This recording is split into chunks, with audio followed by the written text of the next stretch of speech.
is hour two. Welcome back inside the game. No, Stephen. Inside the Gamecocks, the show built by the Barn Dough Co. and presented by Resto Pros and the South Carolina Education Lottery. Obviously, we have been thinking about and praying for all of our friends in the Southeast getting through all of these hurricanes. It blew through Florida last week. It did Hurricane Milton, and the only thing that it blew off of the property owned by Stephen Garcia is his clothes. But luckily, he had more, and he's joining us today. What's up, man? Nothing, man. Just another day in paradise. What was the best comment you got from the Twitter video?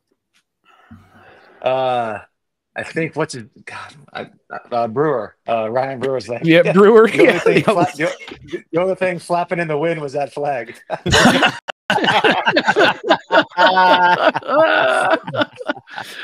was pretty good. That was clever. Yeah, that's the best line Brewer's ever had. It was solid. Do some stand up. That's good stuff. And he follows it with, "And what are you going to do about it?" Oh, nothing. Absolutely, exactly. Yeah. There's like one dude on earth that I think I'd be scared to death of, who's my size, and it is Ryan Brewer. You know what you tell him, Stephen? You just get a T-shirt printed out, grower, not a shower, and then that's right. And bang the gavel. That's right. Yeah, grower, not a shower. That's exactly right. Welcome to the show, guys. Welcome to the show. Right. Hey, you did it to yourself. We didn't post naked videos of ourselves when the hurricanes came through. You know. Oh, I love it. That was something. It took off pretty quick. In all honesty, though, I know you're just getting power back and all that. What's everything else like down there? Are you good? Yeah, How's your family? Yeah, everybody's good. Luckily we didn't, have a ton of damage. But we did lose power from Wednesday to Sunday, which, was pretty tough. But when all things considered, man, when you look some of the other places around like Sarasota and Siesta Key and Anna Maria Island, I mean, some of these other places just got absolutely devastated. And then to even go on top of that, look at Asheville. Asheville's still almost underwater. So we made out pretty well, all things considered. Yeah, you made out like the Lieutenant Dan did. How about that story? Have you heard that story? Oh yeah. I'm very familiar with that. We were talking about it this morning with the guys training, because we still don't have school down here with some of the schools that are flooded and out of power. So we've just been working out every morning. But so that whole Lieutenant Dan thing is wild. Apparently, some kid raised $45,000 for this guy. The guy's like bitching at him, telling him like, "Hey man, like, where's my money? Where's my money? I've been told you got like 45 G's for me." He's like, "You don't have a bank account. You don't have an ID. Like, you don't freaking exist, dude. Like, I don't know I don't know what to do." And I guess so he like took out cash and gave him like $7,000. And the guy like counted in front of him. He's like, "This is only 6,900. So I guess there's been like a few. Apparently, this Lieutenant Dan guy's a giant prick. Well, okay, because he had gotten offered. Mike, did you see the whole story about the money, the TikTok? Okay, yeah. So for anybody not up, to par on this, I mean, the guy first came on the scene really with Jim Cantori nationally, in that boat. It's a piece of junk, and then it became a hit, and then some TikToker who's made millions and millions and millions of dollars. I don't even know how you do that, but whatever. Offered him a new boat between 50 and 100 grand, 50,000 a month, and then $100,000 sign-on bonus to be one of his TikTok stars and go out and do things or whatever. And then they discovered that his rap sheet is a country mile long, including like setting a woman on fire somewhere at some point in time in his past. So they're like, "Yeah, I don't think we're going to be able to pay you." And of course, he was a prick about it. Like you said, Stephen, he's like, "Well, I didn't offer me the money. You did." Oh, okay, right. You're not getting it. So I didn't know all that, though, that you were just saying. So some kid was just trying to be helpful, and now he wants his money, but he didn't have any. He didn't. Okay, go ahead. Yeah, and now they're saying that or he came out and said, "Hey, I guess he started his own TikTok and came out and said that somebody put meth in his water bottle." Oh, they're like trying to poison him, and then if you look at one of those rap sheets that's a mile long, it's like arrested for methamphetamine and distributing meth. It's like, okay, man, like it's not. I mean, he lives over there on Bayshore, which is, I don't know, like 30, 40 minutes away from me. I kind of want to go down there and just kind of push him off the boat and be done with him. I can't. I'm tired of looking at this guy. I'm over it. I'm done. It's clogging up my freaking news feed. Yeah, right. Like Happy Gilmore. This guy sucks. Yeah. But oh God. Well, we're glad you're okay, man, and glad to have you back. Certainly today, by the way, if you haven't seen it, you can go watch or listen at 2:01 p.m. Not a minute before, because we're on the air till 2, but at 2:01 p.m. For those who haven't had a chance, the newest Tailgate Talks is available on our app. You have both links there to watch on Gamecocks Plus and be a subscriber there, or you can, of course, listen on our app for free. And it's with Mike Davis, the second Mike Davis. Stephen didn't play with the first one, I don't think, but well, you might have actually. Yeah, he was my roommate for a semester. Yeah, you did. That's right. That was his last year, wasn't it? 07. Yep. That's right. And then second Mike Davis came in the year you were leaving. Right. Yep. Okay. All right. I'll tell you, that was a fun interview, man. He's wild college experience, wild NFL experience, just with the amount of some of the names of the guys that he was in the running back room with. I mean, I had obviously looked it up, but I had no idea, like, some of the guys, like he was playing with like future Hall of Famers in the backfield. So, just getting a chance to talk with him about, him being, I think it was in San Francisco, and he was like, dude, I was in a dark place. Like, I had a lot of depression, a lot of anxiety, and it's a fun place to be. And I was like, dude, I can attest, man, it is not a fun place to be at. Sitting in a dark room by yourself. It's not fun at all. But to hear his story and, get a chance to kind of get him talk to him on a more personal level was really interesting. And I fired up a bunch of my UCF buddies talking trash about that whole game. My phone's been blowing off the freaking hook about, oh man, why'd you call us stupid ass UCF fans? It is what it is, man. You guys all see it. But you are. Yeah. When Pat had sent us that sheet about, hey, if anybody has any questions, put them in here. And one of the ones, and I have not had a chance to go back and actually watch or listen yet. And I never followed up to ask if y'all even asked him my question. My question to Mike would have been, when Marcus went down that second time against Tennessee. Now there was a bunch of running backs in that room, but he was the heralded recruit, and everybody knew that the future of the running back room was Mike Davis's. What type of pressure is on you at that point in time to replace arguably the greatest running back in the history of the program, the most beloved kid there, Marcus Lattimore, right? And now all of a sudden, do you feel pressure? Do you not feel pressure? I would have really been interested to hear what he had to say about that. But I can't wait to watch this thing today. Yeah, it was really interesting, and I thought the setup. Pat did a great job of setting that thing up, and Dakota over at that golf course. So yeah, I mean, it was pretty cool doing that, and like I said, getting a chance to know Mike on a more personal level. I talked to them in passing, and to exchange like DMs and stuff. But getting a chance to talk with him in more in depth, deal was pretty interesting, pretty cool.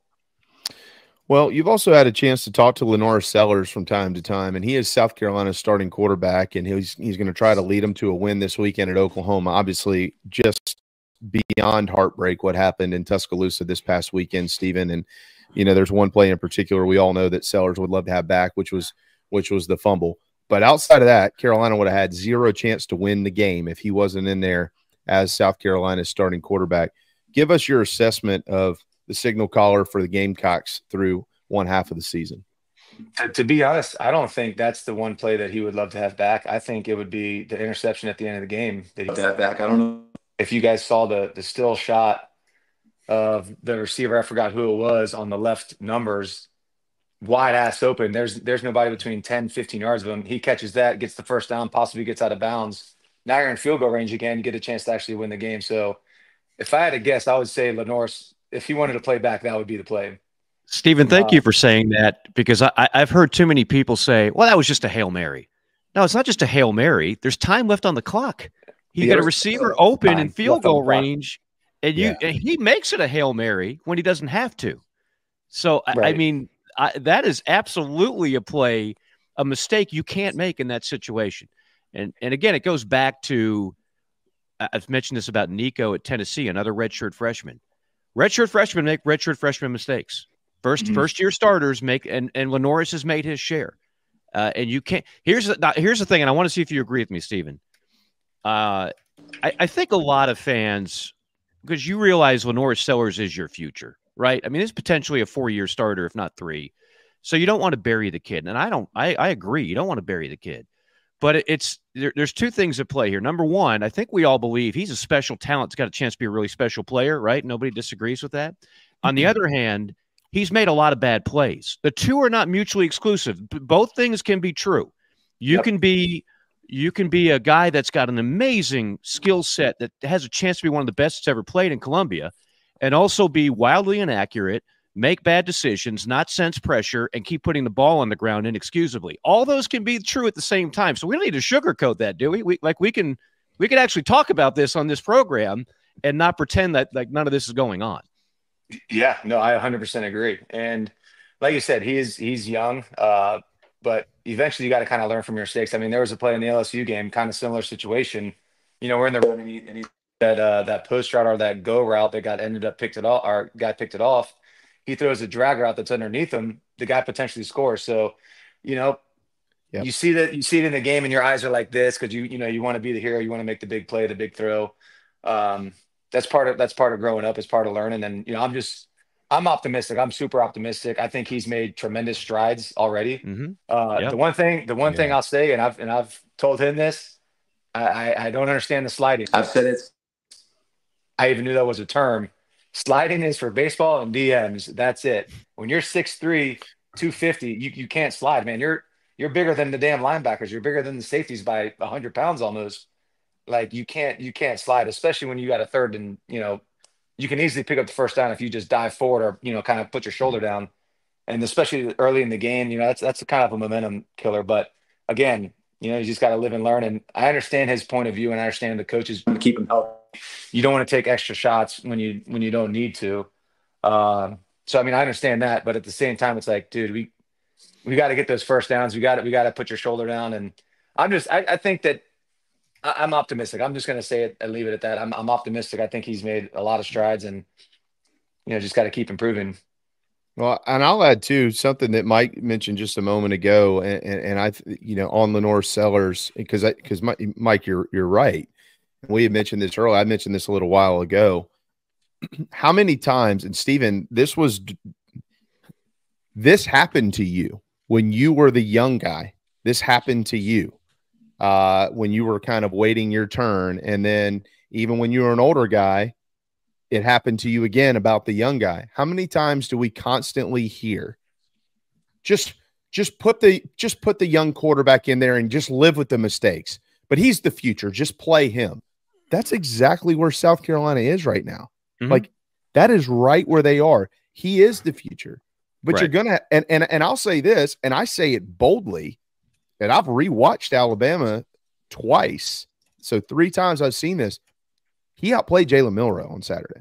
Oh, okay? Easily. Jalen Milroe made freshman mistakes on Saturday, just like Lenoris Sellers did. And Jalen Milroe is in the Heisman Trophy conversation. Which is wild to me. I don't understand that. That's a whole different conversation. No, he fell far down that ladder on Saturday. Yeah, and I think to the Gamecock defense. Let's give credit where it's due. Defense. Yeah, Milroe has looked pretty good almost every game. He's looked better than pretty good. He's looked outstanding most of the year. Carolina's defensive line, and I'm not saying this because it's this show, it's the best in the league. I've seen everybody play. It is the absolute best in the league, and I don't think the secondary gets enough credit. That is an outstanding Carolina secondary. It really is. So they're good at all 3 levels, which very few defenses can say. I couldn't agree more. Just like the other thing, because we don't want this to become like the Dabo Sweeney show where we just show the positive highlights in a loss and then gloss over everything. It's just little things too that's frustrating that, again, will be cleaned up in time. The field goal that was missed, which was a 51-yarder, if I'm not mistaken. I think so. On a second, these are the plays that get lost in the shuffle. A couple of plays before that, on a simple out route on a 2nd and 18, Lenoris throws a dirt ball, like just not even catchable. And those are the ball. Stephen, let me know if you disagree. Those are the balls I see him struggle with the most. It's the short passing game, little screens, little flares, little out routes that even when they're in the ballpark, the receivers have to twist, turn, and they never catch it in stride. Like, that's something that has to be, because you can get away with that in high school, but at this level, you've got to be more precise. 100%. And to be honest, man, I think, and I'm not just saying this because Perry's my guy, but I think he needs to get with Perry Orth, because Perry is absolutely amazing at getting the lower half kind of set to where you can make those throws easily.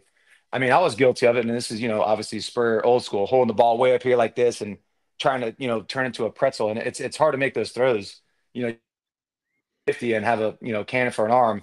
Those little out routes are the hardest throws because your feet aren't set. You can think you just, kind of just airball or, just shoot it out there. It ain't that easy. It's really not that easy. So when you get your feet set, I just don't see it happening that often, especially on those quick game routes with Sellers. And like I said, I'm hoping that it's gonna, improve over time. I guess we'll see what happens. But yeah, those are the most frustrating for fans and, former players, especially seeing it's like, come on, dude, like those are the plays you have to hit. Like, Right. You can't, now you go from 2nd and 18 to possibly a 3rd and 10 or 3rd and 9, whatever it may be, to now we're in 3rd and 18.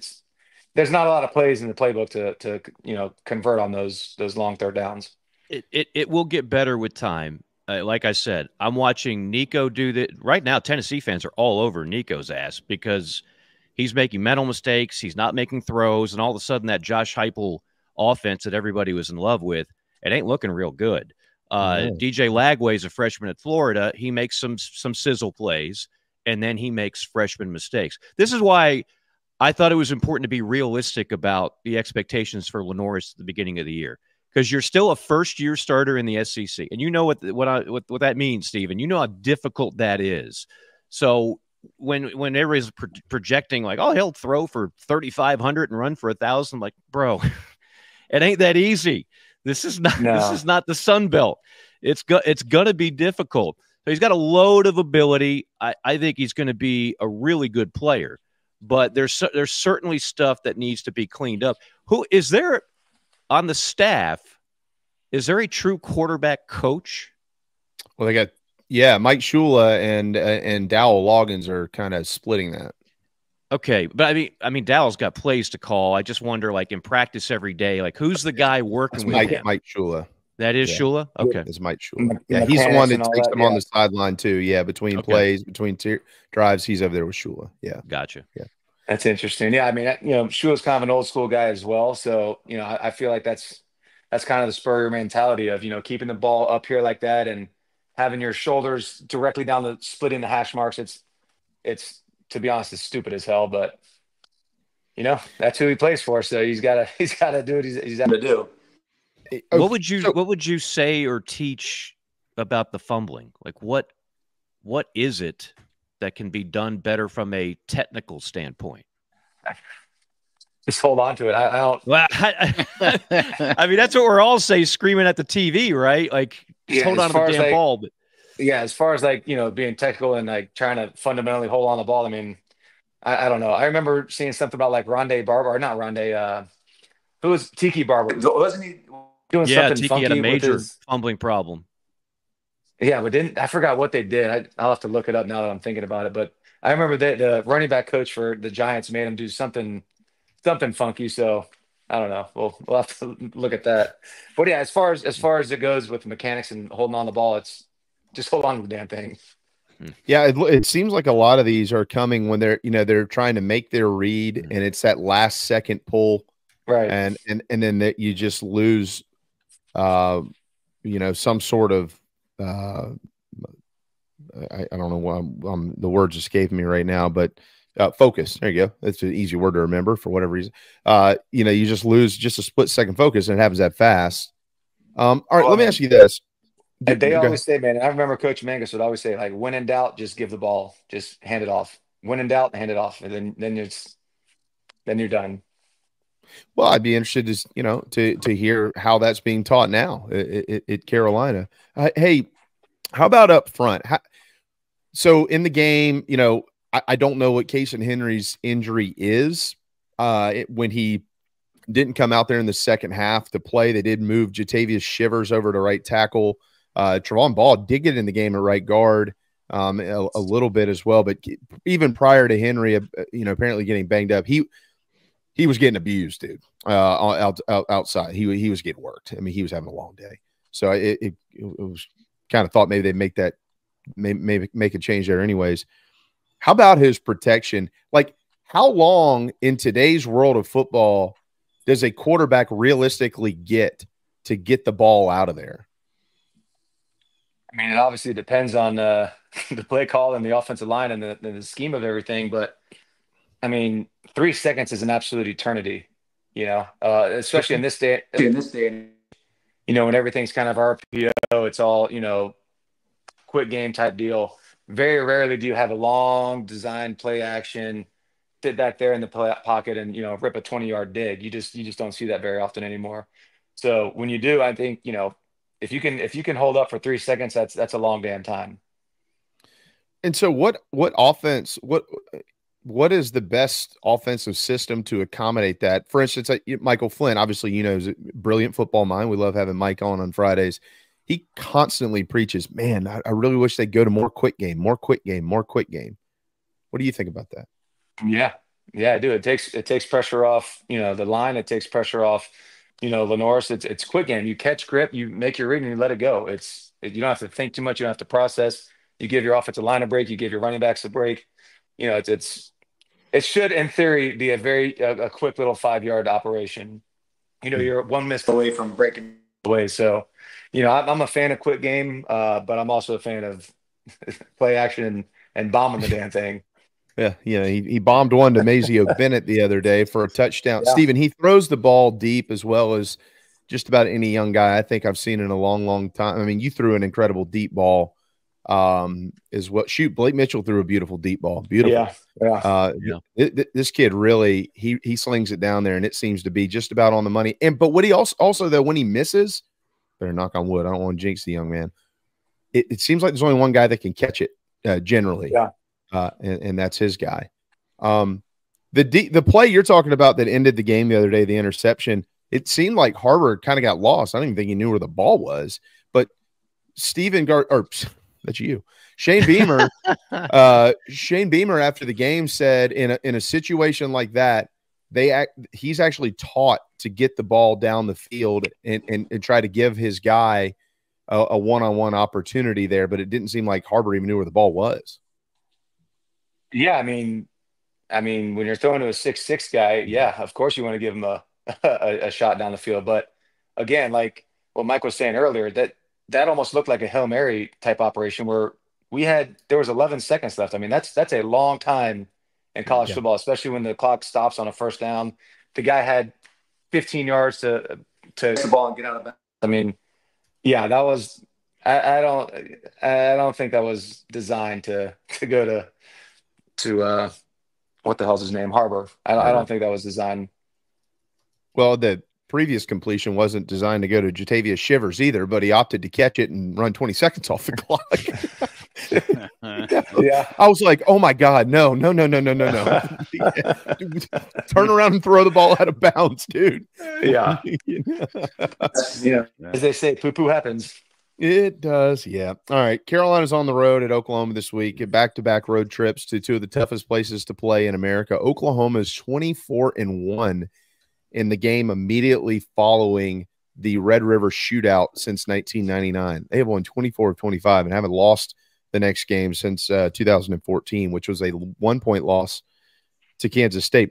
But this Oklahoma team, not everything's created equal, right? Mike knows this. This Oklahoma team offensively is not good. They have a lot of wideouts that are down. As a matter of fact, I think they're top 5. They've got another quarterback in there. It seems like the Arnold kid might be headed for the portal. Who knows? We'll see. Defensively, they're pretty good. They're all right. If their offense could just stay on the field, they'd probably be better. But Coach Beamer's teams continue to get off the mat.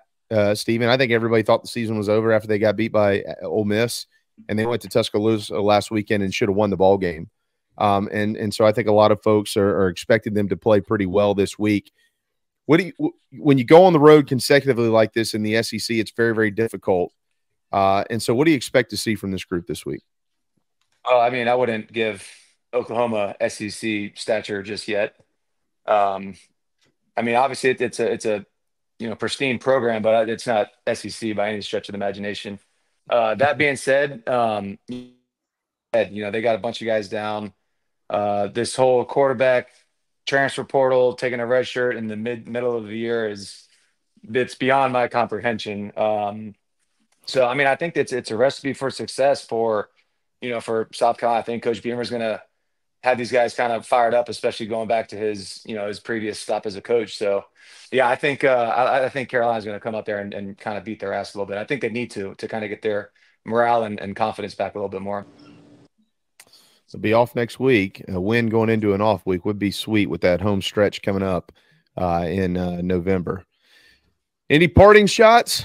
Any social media videos we should be on the lookout for? Nothing crazy, man. I'm detoxing next week. This past week, man. This past week, I mean, there's nothing to do during a hurricane. You just get naked and run out and start running around. Yeah, it's not a whole lot to do. I'm detoxing this week. Mike, I've spent a lot of time in hurricanes. You being from Florida, I've spent a lot of time in hurricanes. I've never taken my clothes off and just run out into the screaming winds and driving rain. You're obviously doing it wrong. We're all doing it wrong. Clearly, Stephen has showed us the way how to do it properly. I think there might have been a little tequila and wine and beer and bourbon going on in my brain go during that deal. I think that was implied for everybody who saw that. You were the real lieutenant. Nobody thought you were stone cold sober at that moment in time. I don't know. I wouldn't put it past him sober.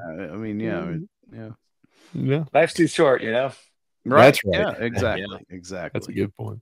Well, hey, look, when we have this conversation next week, I hope it's a good one. Hopefully Carolina picks up another. They've played very well on the road this year in the SEC. And hopefully that trend continues this weekend. They get it done. First ever meeting between these two schools, which is pretty hard to believe. But certainly looking forward to that. Looking forward to listening to Tailgate Talks with Stephen and Pat and Mike Davis as well, which is available right now on the Chief Sports app. Thanks, brother. Have a great week, man. Absolutely. I'll be up there for November 1st, that game. Yeah, A&M. Oh, A&M, yeah. A&M, yep. So I'll be up there. Gonna do the tailgate talk with the guys that are getting inducted into the Hall of Fame. So that'll be pretty cool. It's gonna be an awesome weekend. Yeah, I can't wait. Yeah. Thanks, bud. Yep. So thank you, Steve. If you're in town, man, hit me up. Let me know. Oh, I'll be in town. We'll be there on Friday. Yeah, right, Pat. well, I'll get with you. I'll see you we'll talk about it. Okay. All right. Thanks, man. All right, boys. Yes, sir. We'll see y'all.